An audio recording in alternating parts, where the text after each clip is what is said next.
السلام عليكم ورحمة الله وبركاته. أهلا بكم في قناة مزارع البيع في مصر. معكم ربيع المالكي. احنا هنا نصور فيه 5 فدادين، فيهم بيت ريفي، فيهم زريبة مواشي زي ما حضراتكم شايفين، فيهم طاقة شمسية 5 كيلو. ده المدخل بتاعهم، ده حضراتكم البيت والزريبة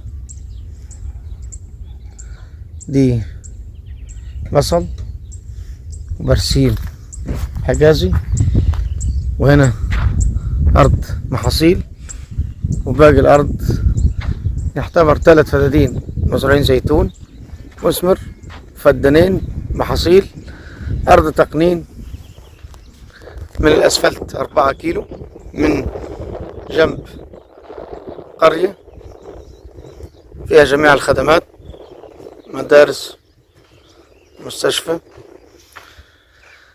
فيها طاقة شمسية 5 كيلو، فيها إنارة للبيت، أرض تقنين عليها الدولة 80,000 على 7 سنوات.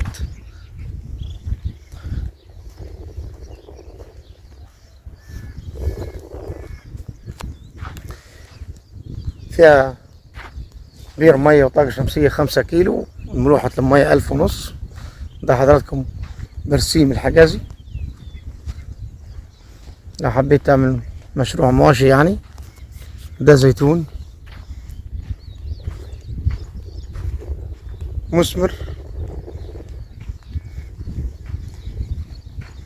كان فيه بشاير السنة اللي فاتت.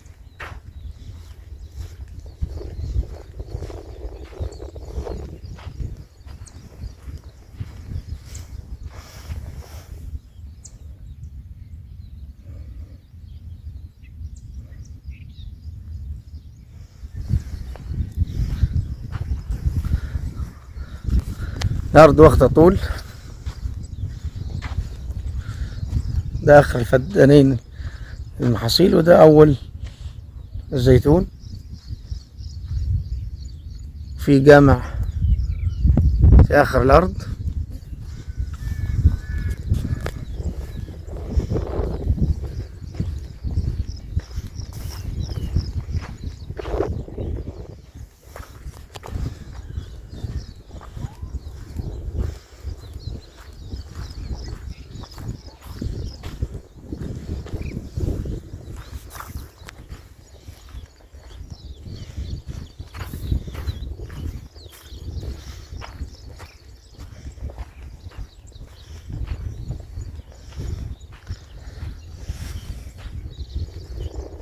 دي تربة الأرض.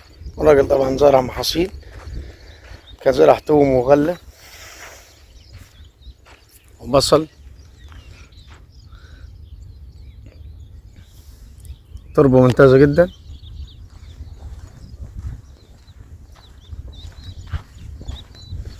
يعتبر 3 فدادين زيتون، وفي 2 فدان محاصيل.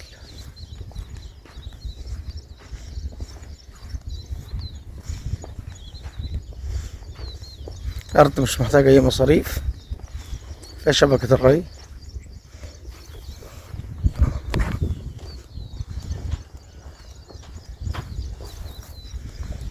وأرض قريبة من الخدمات. والسعر الفدان 250,000.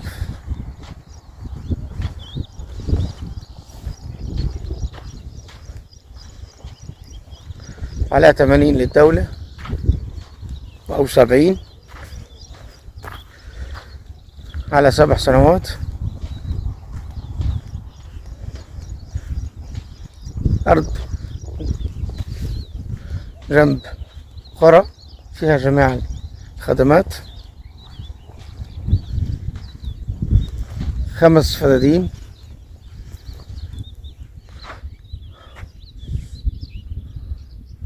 هنا آخرهم.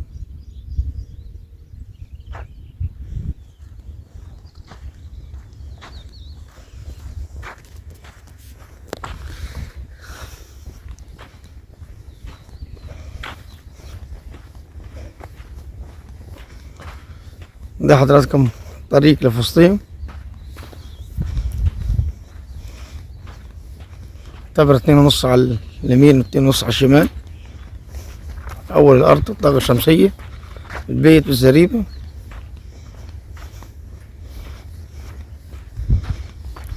في إنارة في البيت، طاقة شمسية بتروي الأرض. تعتبر طبعا المية ببلاش.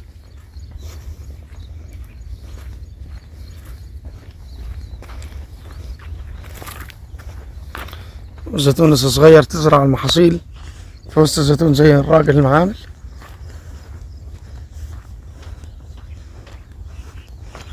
بيجهزوا زراعة السمسم والذرة.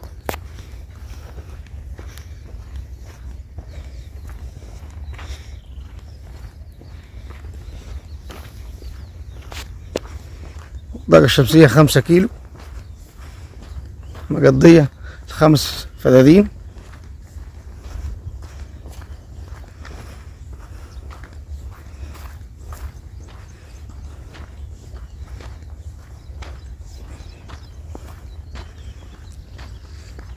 ده عامل خط جواف هنا في المشاية لحضراتكم، برسيم والبصل.